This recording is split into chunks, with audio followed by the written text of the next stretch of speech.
it's Kristan Hawkins. Welcome to this new episode of Explicitly Pro-Life Podcast. Joining me today live in studio is John Seago. He is the Legislative Director for Texas Right to Life, the oldest and largest statewide pro-life organization in the Lone Star State of Texas. And as you know, if you know anybody from Texas, they think they're the best state ever. We do. So they're very proud of it. Dr. Seago, he leads research, he writes, he lobbies on behalf of the pro-life movement in Austin. Congratulations, you survived the last legislative session. You don't have any like bruises still on your face. Yeah, we're still standing. You're still standing. He's the genius behind a lot of the pro-life legislation that you see coming out of the state of Texas. He drafted, negotiated, and helped lead the passage of the dismemberment abortion ban. I know anytime we have a question about what the heck is going on down in Austin, he is the first person that we call. So thank you for coming in. Yeah, thanks for the invitation. Looking forward to it. Do you actually live in Austin or do you live in Houston? I live in Austin. It's an occupational hazard to live in the People's Republic of Austin. But our headquarters is here in Houston, so every once in a while I They do have some good like food though in Austin. The food trucks make up for the crazies. Yes. Yeah. Okay. So, well, thank you for joining me in Houston. Yeah, I hope absolutely. you didn't have to drive all the way for me. I hope you found another excuse to come here. Yes, plenty of work to do. Oh, good. Okay. So, the vision for this episode, I really wanted to talk to you about what you're working on in Texas Right to Life with a Post-Roe Texas. Yeah. I mean, it feels like Texas is kind of leading the pack with the Texas heartbeat law, and now other states rushing to pass similar legislation. It hasn't banned all abortion yet. We've been talking a lot on the podcast about, you know, what's been the effect here in Texas, what we're looking for. But I guess I want to know from you, what are your internal strategies that maybe you haven't told anybody yet? What's your all's next step? Yeah. I mean, this is an important question, and we've been talking to legislators about this because something unique is happening here in the country, but also in Texas, and we feel like we have kind of been seeing a preview of a post-Roe world. Like we're kind of seeing. You know, we hear from the left the doomsday predictions. Yeah. It's amazing. I haven't seen any dead women in like streets yet, and women have like business suits on at the airport and like look like they still have jobs and stuff. It's amazing. Yeah, the sky crazy. has not fallen, but that's kind of the prediction of if anything happens to Roe, it's going to be chaos. And we have seen for the last 6-7 months that that's not the case. We've seen more women go to pregnancy centers. We've seen more lives saved. You know, the estimate from our health department is over 100 abortions stopped in Texas per day since the Heartbeat Act took place back in September. So this really, in our kind of, it's a test run for what the state's going to look like after Roe. And so we have, I mean, we can't, you know, it's been something to celebrate, but our question is exactly what you said, is like, what's next? What are we going to do? And kind of moving into, if we do see a post-Roe world after Dobbs coming up in the summer, you know, what does the movement need to do? So we've been working on a couple of things. Even after our state is abortion free, how do we still build a pro-life state? So it's so you're not just going to retire because, you know, we hate women and babies. Yeah, abortion's done. You know, it's banned at least on paper, so we can go home. A big celebration. Yeah, drop the banner, mission accomplished. So we have a couple of things, you know, enforcing our state laws is really important. There's some new dilemmas in this kind of 6 months. We've seen an increase in abortion-inducing drugs, being physically trafficked over the border. Activist groups, Vice did this really long report on activist groups physically buying drugs, bringing them over the border to disperse to women, abortion-inducing drugs. We have Aid Access and other websites popping up to tell Texas women, hey, don't worry about the Heartbeat Act. We'll mail abortion drugs directly to you. So you don't have to worry about any laws. It's just between us. And then we see these district attorneys, even in Texas, we have district attorneys that have been public saying, we're not going to enforce pro-life laws. Even if Roe is overturned, our job as public prosecutors is going to be focused on other things, not on enforcing pro-life laws. So those are not enforcing the laws of the state that they've sworn to uphold. Exactly. Even if Roe is overturned, like right now, I mean, we've had this problem with district attorneys. You know, here in Harris County, for example, we've had that problem where district attorneys were not taking these claims seriously. When we had a abortionist here in town who was breaking the law, and we have evidence, they didn't do the due diligence. They didn't, but it's pretty bold to say even after Roe, when it's clear, when all abortions are banned. So kind of we're looking at public policy tools. How do we prepare to actually enforce our laws? Like Dobbs, if we win in Dobbs, we get everything you and I are hoping we get in that, we still have a job to make sure lives are actually being saved and the law is just not being ignored completely. So that's the first bucket, is just like enforcement. We're going to have to adopt some new tools to make sure we really are stopping elective abortions. Okay. So that's the kind of the first side, and that's difficult. I mean, that's not very sexy. It's like a little hard to like get people to go to Austin and be like, "Yay, enforcement!" Yeah. We need to hard to talk on the news about it. Yeah. Concurrent jurisdiction.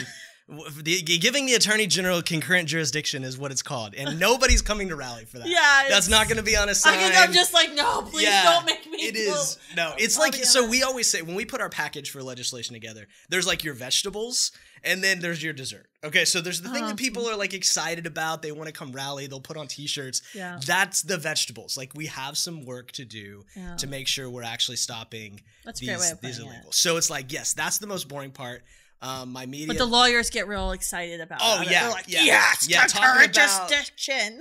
Allowing attorney general to come in when a DA doesn't enforce the law. They love that stuff.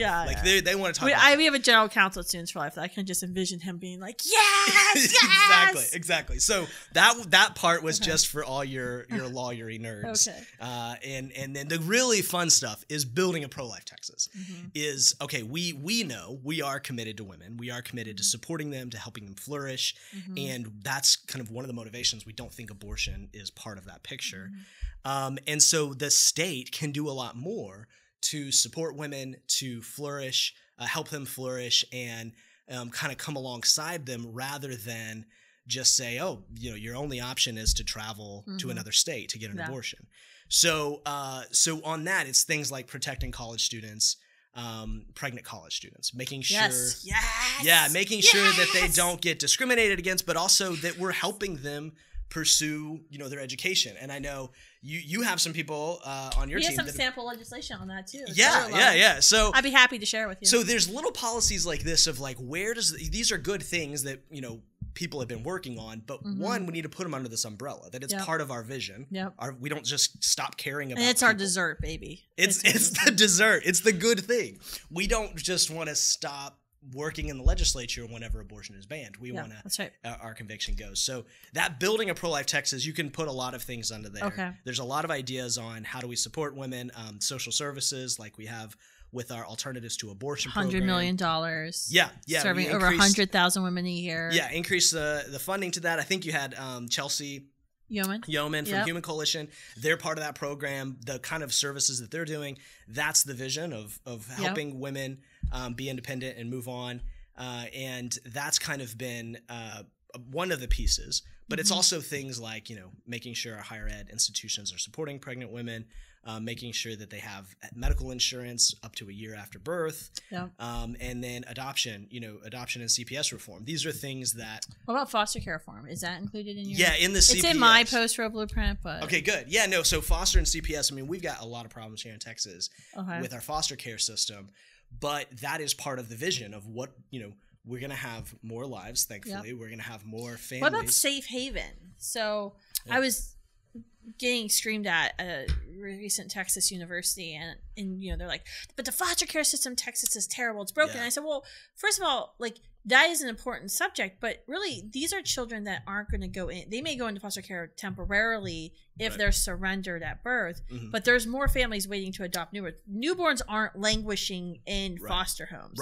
It's 8-year-olds and 9-year-olds who've been submitted to trauma throughout their lives, who then keep getting passed around. Exactly. But it was interesting because I brought up safe haven laws, and it was like crickets. Like, they had to stop screaming at me for a few moments because they had never heard of the safe haven law. Oh, wow. Okay. Have you guys seen any like promotion or conversations about you can give your child to the state without any, conversation. Mm-hmm. Yeah. So we have a safe haven law, and I know it's been a conversation to do we expand it? The time that you can, you can use that program. But no, I mean, these are the kind of ideas of how do we, envision, and we've been hearing a lot of personal stories of how do we, so listening to the stories and then envisioning how can we assist that woman in that situation. Safe haven is one of them. And there's been a lot of ideas thrown out there in that kind of vein. How do we make it easier? If someone doesn't want to be a parent, how can we support them in that decision and make sure that, they actually feel supported in that rather than thinking their best option. They don't want to be a parent. So the best option is to drive to one of these liberal states that are advertising, hey, we're your destination, come over here. And so for us, there are some legal things we can do to stop the traveling outside the state. I know there's a law that's being drafted right now. But that's kind of like the stick, right? And whereas like there's also an issue of just, well, let's create an environment where they don't feel like that's their only option in the first place. And I think we got to do both of those. And so there's a lot in that bucket, and, it's not all going to get passed. Some of it is called, like big government, this is the What are like the top 2 or 3 things? So protecting pregnant students is really easy, like policy wise. Now, politically, it's going to be tough. But it is. It's just like, because it has money to it.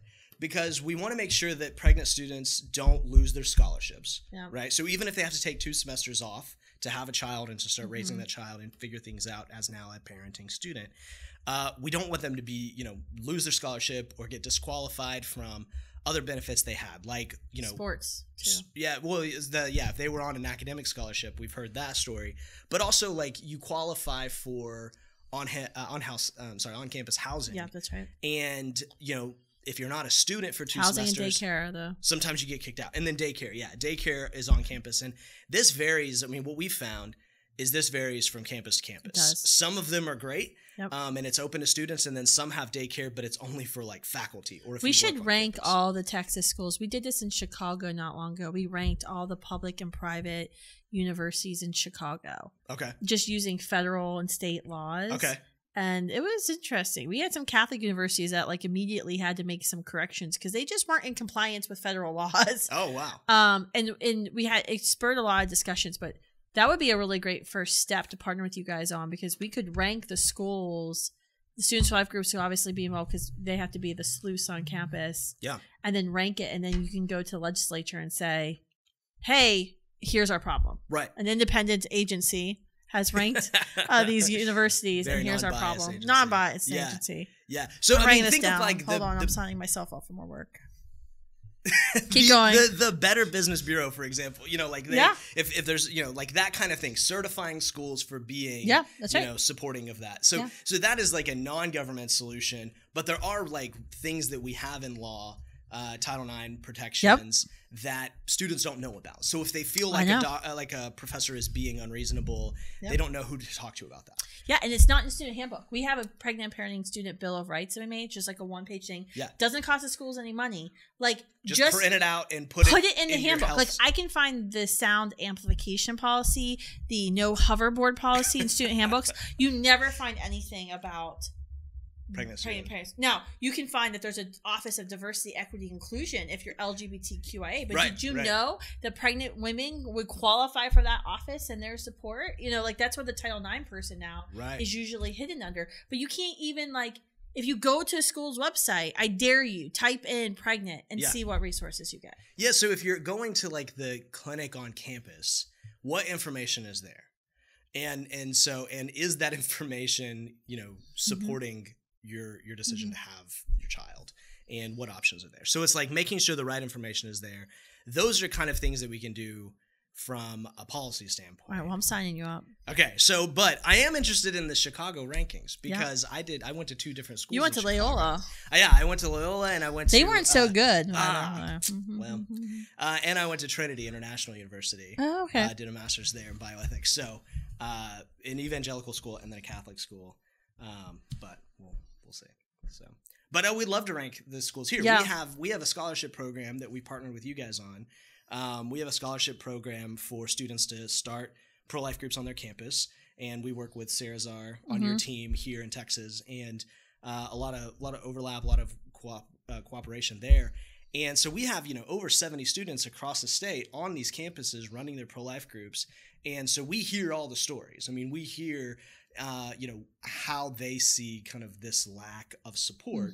And a lot of these groups started a scholarship program themselves so you have this like college group, and they're raising money themselves from the community to pay for a student to give this scholarship to a student who's pregnant to stay in school. A&M even created a hotline. Oh, really? Yeah, you can call a hotline and get help. Okay. So like, those are the kind of things, like that's the environment of building a pro-life Texas. So it's abortion-free, which is a huge success, and it is a necessary step. But then what else can we do, to support this? Pregnant workers, do they have all the protections? Yeah, like what about all these like woke corporations that Austin just keeps letting these people from California move into?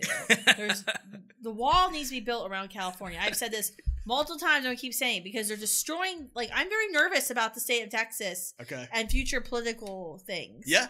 Although a guest earlier today that I interviewed assured me that it was fine, that only the right types of people from moving from California. So apparently the people who were disgusted, right, with Californians' policies. There are some of those. But there's some crazy people. There are some crazies. So, but there's like these woke corporations that I can see why they do it. They're saying like they're going to pay for their employees to go out of state to kill their babies because, of course, it's going to be cheaper for them if she doesn't become a mother, and they don't have to accommodate her in the workplace. Like, is there anything we can do for like these CEOs who are now like just like paying their employees to kill children? Yeah. So Citibank is the one that's that what I was got thinking all the of. attention. Yeah. And they actually, surprisingly, I think Salesforce did something too. Okay. So, but like Citibank has in their statement some good support for pregnant workers in addition to the abortion stuff. Now, the abortion stuff's got the headlines. And how awful as that policy is, but there are things that are supporting women that do decide to have their child. And so that's the kind of thing of how do we reward those? How do we reward those companies? So I don't know. Tax breaks. Yeah. So exactly. If you are a business and it's a woman-owned business, there are certain tax breaks and kickbacks that you get for being a woman-owned business. So that's kind of using economics for a social change. For equity. Yes. And so, like, trying to mimic... I'm up on the woke term. Okay, you're very woke. Yes. I know all about equity. But those are the kind of things of, like, how can we incentivize this where, being pregnant in Texas is not a disability. Yeah. And so those are kind of things that we're looking at. So there's a medical side of it. Social services side of it, making sure our adoption and foster, supporting families with children that have like complex medical needs. Yep. Like we have a really long wait list into that program in Texas. But, right now, if a woman finds out her child has a disability in the womb, they're forced to have an abortion. They're encouraged to have an abortion. But if that mother does choose life, then we're going to have children that need support. They're going to need medical support. They're going to need to be in these programs, but it's a really long wait list right now. That's a problem. These kind of things. So it's a big you have a bucket. huge list. It's a big bucket. How are you prioritizing this list? Because I'm getting stressed out because there's a lot to do. So we're talking to legislators about... You got a legislative season that starts in January. It does. Come on, John. There should be a list. So a couple of them are easy, lower hanging fruit. But we're always ambitious. We had a bill... I want one big plan. Like an omnibus. Yes, just the way DC does it. This is the mammoth. Yeah. I love, from a policy perspective, I love it whenever like 1,000-page bill drops and there's a vote the next day. They always accuse us for not having a plan. Let's give them a damn plan. Read that, suckers. Yeah. So why don't you pass it? Then you can read it. Exactly. So a lot of this stuff. We're talking to legislators about, and they have their own ideas. Thankfully, they're really invested in this. One of the legislators just told me yesterday or a couple of days ago, like starting child support at fertilization rather than like at birth. Love it. And so like the mothers, people scream at me like I would be against that. I'm like, no, I think there was some state that a Democrat filed that bill. Like, see. You don't believe this. And all the pro-lifers were like, let's do it. And then the Democrat removed it. Never mind. Yeah. Huh? So stuff like that. So, we will get closer to session and see what politically is possible. A lot of this does have dollar signs attached to it. And so we'll have to figure out what we can do. But the students piece is really important. And I think that's easy because we hear the stories. I mean, and you hear the stories. I know your team's working on it and looking at it. That's a really good step. And so anyway, there's a lot of things like that of building a pro-life Texas that we're really committed to and working with some key legislators. I do think that 1,000-page plan would be awesome, because even when anything would get parsed down, you could always revert back to it's a part of our 1,000-page plan, you exactly, idiot. Yeah. Like, yes, we might have only done this, but that doesn't mean we're not going for this, this, and this. I'm all for that. And we can ship it to all the other state legislatures. So and have a competition as to what state's more pro-life. Exactly.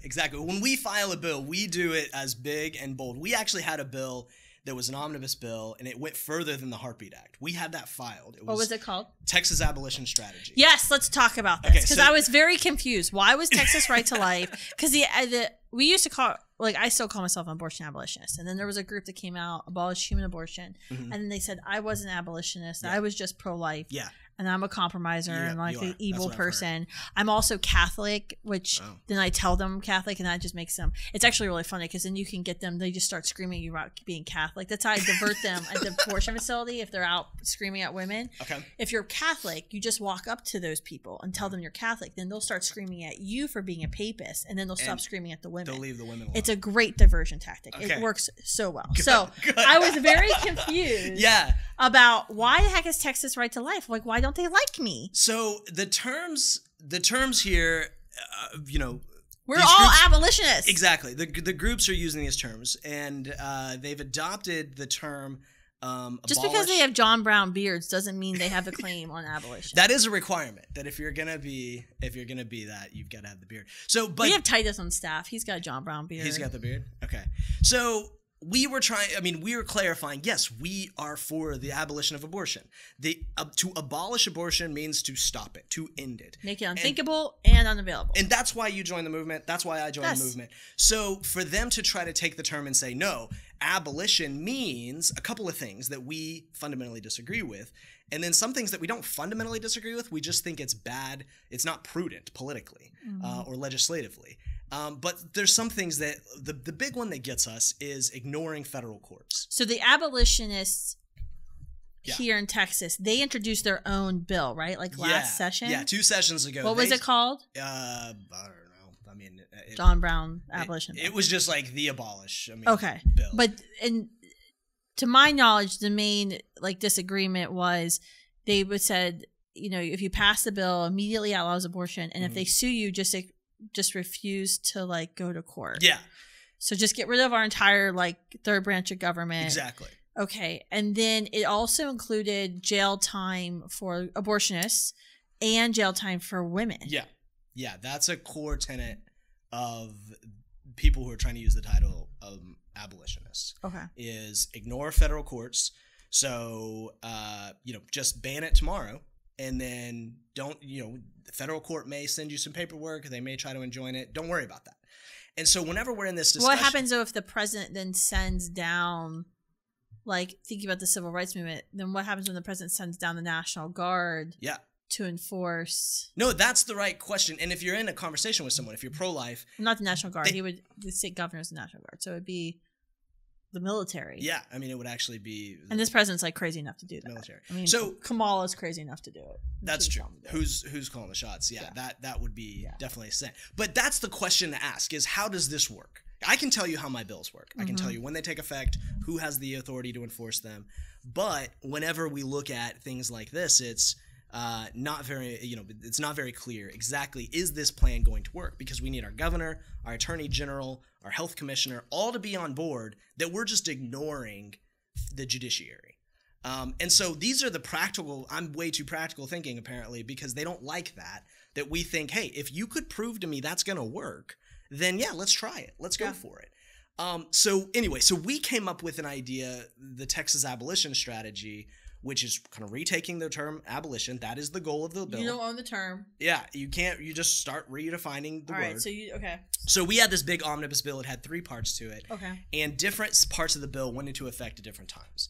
And then in 6 years, all abortions would be banned, because we're anticipating that there will be good Supreme Court cases moved up by then. And if we don't have this thing, if we don't have a good ruling from the Supreme Court in 6 years, looking at the court, looking at where voters are, we're going to have to change our strategy. Yeah. To be blunt, like if we can't get this done in the next 6 years, we're probably going to lose a majority of the Supreme Court. So anyway, so we had this kind of plan that, an anti-discrimination piece goes in place immediately.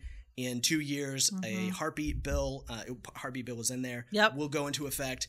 And then in 6 years, all abortions would be banned. That is the most radical bill that we've ever filed. Okay, because it actually puts a date on when abortions would be banned, every single abortion in Texas. Not a trigger ban, we'll wait and see if anything happens, but an actual date. Okay, that's pretty radical. Like, I had to do some heavy lifting to convince some of my people in the legislature who have worked with me for years that this is not crazy. Okay, so I had to prove to them, this is why it's prudent, this is why it will work.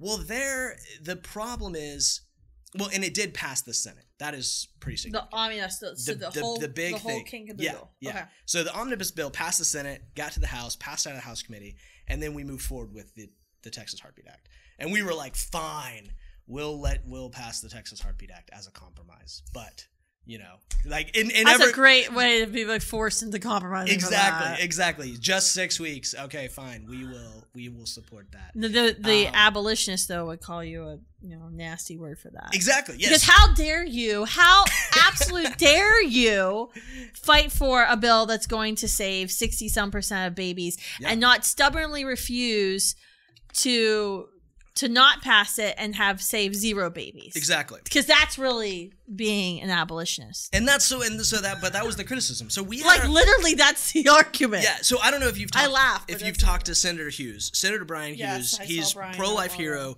He carried the Heartbeat Act. Yep. And he was the chair of the committee that heard Heartbeat Act and Texas Abolition Strategy in the same hearing. Okay. Now this was last year, 2021, beginning of 2021. And the left is still worried about COVID, and they're still virtue signaling about wearing your mask and all of this kind of stuff. So when we had our public hearing, they didn't show up. They went to Twitter and were like, it's unreasonable, and it is, it's unwise to gather in big groups like this for a public hearing. So for the first time in my 14 years of working in the pro-life movement, we didn't have a single pro-abortion person come testify. No one came to testify I love it when they do such things themselves. And Chairman Hughes was hearing 5 pro-life bills. I mean, it was abolition strategy and then all the pieces of the abolition strategy by themselves, including Senator Hughes's unique heartbeat bill. And so we had this hearing that not a single person who supported abortion came. Now, we still had people testify against us, though. Okay. So it was 1 for, 1 against, 1 for, 1 against. But the againsts were the abolitionists. So these are people who are saying, I'm anti-abortion, but this bill doesn't go far enough. And you should vote against this bill. It's an affront. I mean, they use, I'm a Christian, but they use religious language. Yeah, they use religious language. They actually would tell Senator Hughes, pro-life champion, look him in the face at the end of the table that you sit at to testify and said, repent for filing this great pro-life bill. And they don't like the term pro-life. But, I mean, so that's... They like using the word repent. But that's what it was, is they came and not only, hey, we have a different opinion. I mean, that happens all the time with pro-life groups. There's different bills all the time. You're focusing on this, I'm focusing on that. But this to say, we're not just focusing on different things. We're going out of our way to testify against and kill your bills. And try to.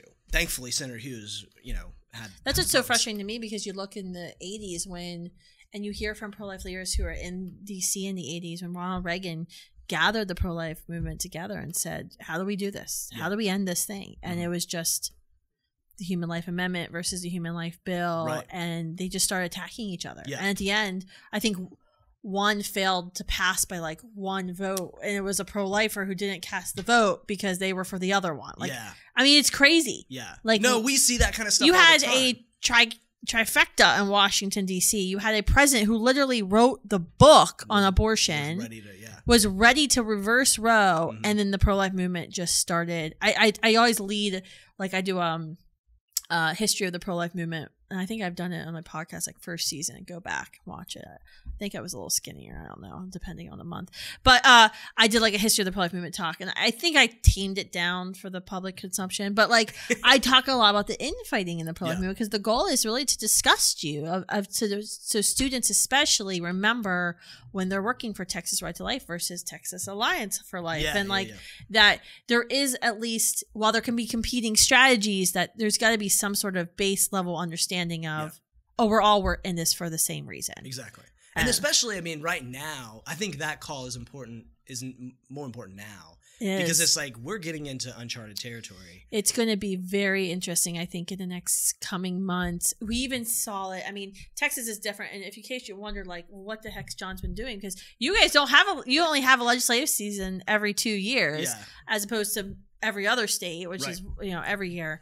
But we even saw that a lot. I was very disappointed with some of my colleagues in the pro-life movement. I won't name names, but we were trying to get Texas-style legislation introduced. Like in Florida, we had a legislator who was going to introduce it, and Virginia, the legislator was going to introduce it. And we knew in Virginia didn't have a chance in hell because the Senate wasn't going to support it. Right. But we wanted to get those senators on record because we planned to primary and play in the general to make sure we get a trifecta in Virginia next year. But like Florida, like you have a governor who's like no problem, like saying F you Disney and no masks and like I hate CRT and like leading the charge. Everyone's like, yes, John DeSantis is America's governor. And then I'm like, well, why can't we pass a Florida style, a Texas style ban? And then literally pro-lifers killed the bill. They came in and were like, no, that's too hard. We're going to pass a 15. No, we did. We went in. We lobbied for the 15-week bill. We championed when it was passed. We were, cheering for the lives that would be saved. But on the other hand, I was just like, we could have saved done more. So many more lives. Well, and we're seeing that around the country of like people kind of figuring out what bill, whether it's North Carolina or, Missouri or, I mean, there's states that are debating this and what version. I mean, Oklahoma, they have like 3 bills that they were juggling and figuring out which ones. Guess which one's won? Guess who's won? Students for Life Action, Inspire, Build Life at Conception. Bam. Nice. It only took me 2 years. Only took 2 years. I think they're gonna file. They're gonna pass the other one too. I don't know. Mine was first, and mine's getting signed into law. So, but it criminalizes abortion, puts the abortionist in jail, but does not put women in jail because we know she is a second victim of abortion. So I read a headline that it wasn't worth the paper it was printed on because of the things that you left out. Oh, yes. Oh, no, the abolitionists. The people that love us. The abolitionists, they're located in Oklahoma. I went to Oklahoma State Capitol and was like, I don't know. If they found out I was here, they would come after me because that was literally when I went to meet with the speaker. I was just like, look, like you have a problem with these abolition crazy people. Like this bill does everything except punish the second victim of the abortion. And he was like, oh my gosh. I was like, I don't know why you didn't think of it on your own, but pass it. Well, it doesn't have that piece about ignoring federal courts as well. That's also, so it's missing those out. I don't like brew anarchy. I mean, I have friends over there and it's just, it's not just, hey, that bill could have been better. It's literally the headline is, it's not worth the paper it was printed on. I mean, and it's like, no, that is the boldest bill. Planned Parenthood even said so. Okay. Planned Parenthood said it was the most aggressive bill that's been passed this legislative session. Exactly. I will take that. I'm going to print that headline out. I mean, obviously, is it going to get enjoined and Planned Parenthood's going to fight against it? Well, it doesn't take effect till after Dobbs. So I mean, I don't think, I mean, they're going to do everything legally to fight it, but I still don't think that's why you don't give up fighting. Right.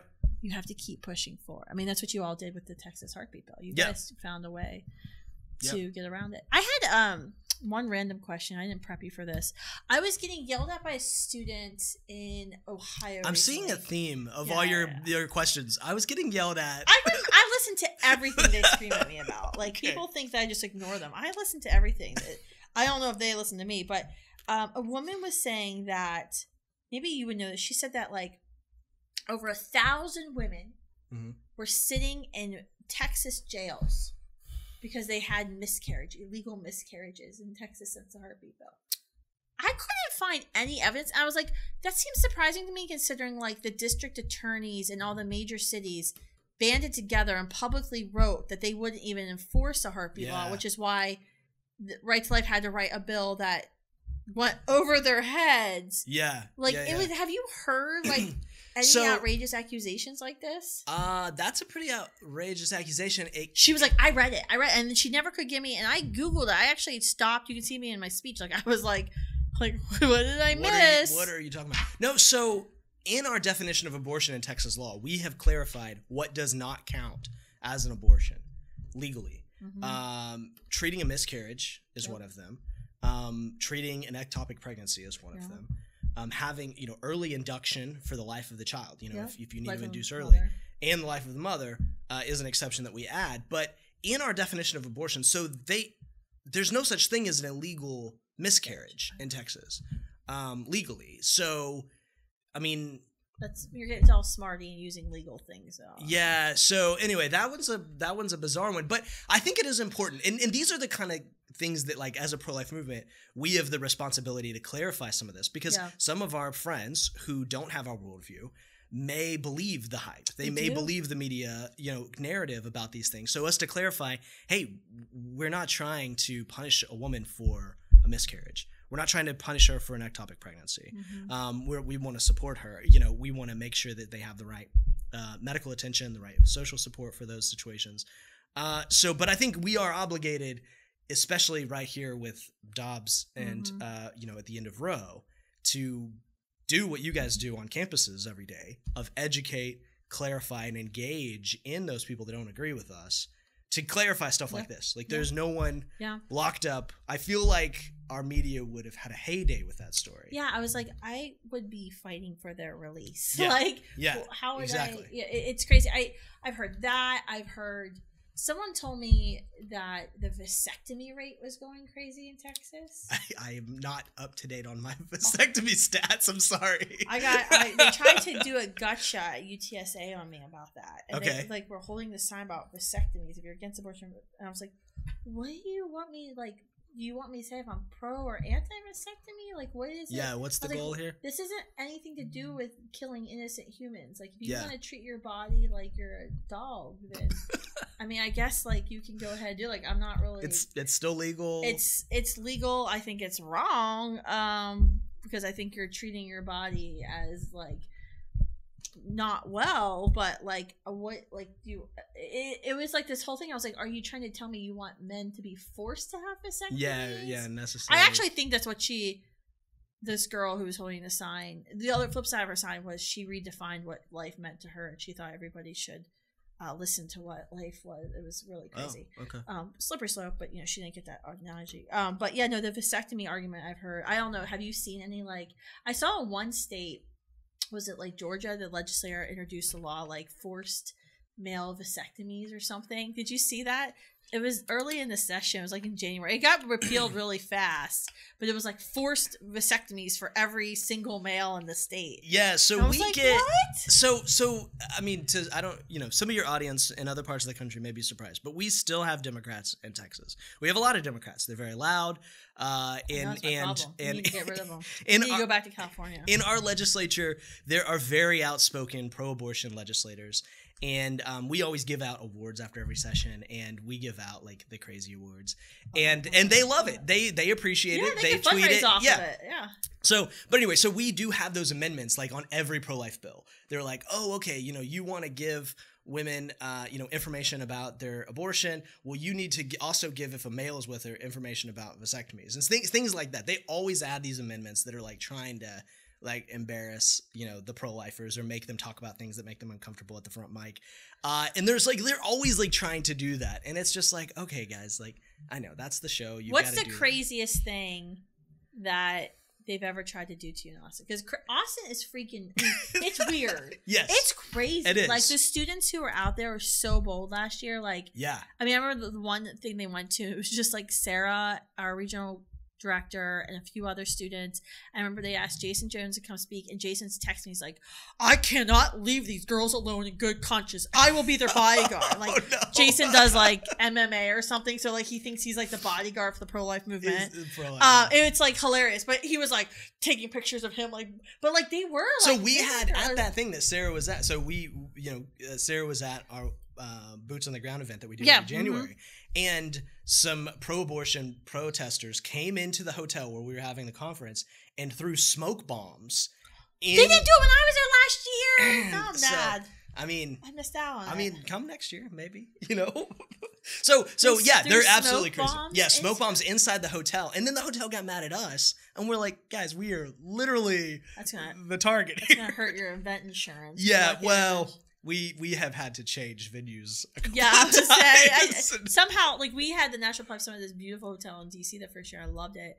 And they were and then, like, the next day, we're like, great, we're signing the contract, right? We had the date reserved. Like, oh, yeah, it got all booked up. I was like, it's all booked up. The next decade, we're very busy. How is it all booked up? We had like a contract. Yeah, but they I was at your summit this last year. It was phenomenal. Oh yeah, but that wasn't the hotel that I wanted to be at. But the hotel, but it was lovely. It was lovely, but it could have been lovelier. Okay, let's just say I was just like. Oh, but honestly, as we move into post-Roe, I think that the lines are going to be drawn more. Whereas groups like, I mean, we talked about Citibank. These kind of companies are going to have to feel like they've got to make their statement. And I don't put it past them saying we officially have a policy. We're never hosting pro-lifers in our hotel. They can't even get a room. You know, I mean, whatever. Yeah. Like whatever kind of virtue signaling they need. So I think being, it's like an uncivil civil war type of non-violent civil war. I do think like it's one of my regrets of not going and getting my PhD. But if I was in graduate school right now for political science, that's totally what I'd be studying.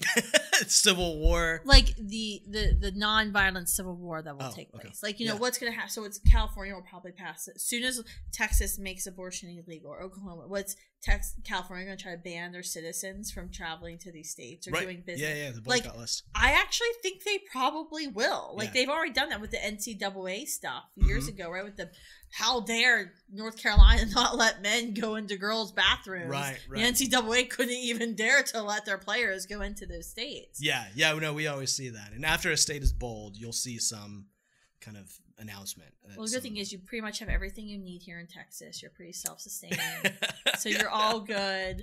We were a republic before we joined. Yeah, you can be a republic now. Yeah. You're like the only. I remember I met with one of your former Secretary of State. He was like, you know, we're the only state that can legally succeed from the union anytime we want. So I was like, okay, this is why the Texas attitude is the way. Yeah, but now you're like, that's not a bad idea. Not a bad idea for sure. So, well, thanks so much, John, for all you're doing. Yeah, I absolutely. love hearing some of your stories and asking you some of the hard questions about the strategy moving forward in a post-Roe Texas in America. I think you guys are going to be leading the way. I know there's like a little state competition as to what state's the most pro-life state in the country. So Texas has really amped it up and has decided that they are going to win. We're gonna try. So. Yeah. I think John's leading that fight. So thanks for all you do at Texas Right to Life. How do folks keep in kind of contact or understand like the crazy that you're going to be facing in Austin come January? Yeah, so if you've been following Texas Right to Life for the last year, it has been wild. We've had bomb threats at our offices. Your website gets shut down. We have 3 offices. We got canceled by GoDaddy. Our website did. We had to move servers. It's been a wild year. So TexasRightToLife.com is still a website. You can still go to it. We're on social media for now. We'll see how that goes. Twitter, Facebook, you can find us all there. Then do you have a Twitter? Yeah, I don't really. I'm like you're not the stalker though. Okay. I'm always on Twitter, but if I have something like hot take, I get like Texas Right to Life to tweet it. Oh, you're a good team player. So I'm like, you just do that. So, but Texas Right to Life is on Twitter. I know, because I almost want to know, like, I need minute by minute, blow by blow of what's happening in Austin. Where do you disseminate your little information? Yeah. So if it's something like during session, Twitter is like this during the testimonies. This is some crazy guy just said this. So that's always fun. But yeah, so we don't go into session until January, but there are a lot of great things going on in Texas.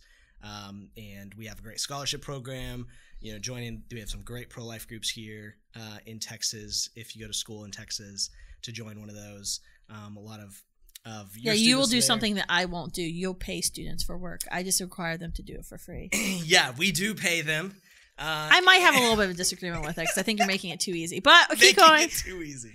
You gotta suffer. You gotta suffer for the cause. But anyway, yeah, we'd love people to partner with us. We love our partnership with you guys and with Sarah and everybody in the Capitol. You sent students to the Texas legislature during session and they testified, and senators like stopped. I don't know if you knew this, but they like stopped the hearings to thank this college student specifically for coming out. And they didn't do that for me. I was like, you're just an old white guy. Yeah, like I've been here for 14 years. No one's ever stopped a hearing and been like, thank you. But they did it to all your students, and it was great. So I hope they come back. I'm glad they did that. They endured a lot of heck in Austin last year. Yes. Yeah. Well, they were there. I mean, we had so many hearings. I know. The good news is I find that once students kind of face that level of scrutiny or that level of attack, they tend to get really like, either they never come back ever again. They're gone. Or they show up for everything. Yeah. Because they're like, no, like I get it. Like I know how important my voice was, why I need to be there. And the fact that they hate me so much means I'm doing something so very, very right. Well, it was evident. You had about like a dozen students who were there every time they could be. And then they brought, friends with them. So we really love our partnership with you guys. Thanks for the invitation to chat today. Yeah, no, it was great. Thanks for coming down from Austin. Okay, sounds good. Thanks, guys, for tuning in. Make sure you check out Texas Right to Life, especially before the next legislative session begins in January. As you know, we're going to be hopefully looking into a post-Roe and post-Doe world at that point. So we got a lot of things to do here in Texas. Bye.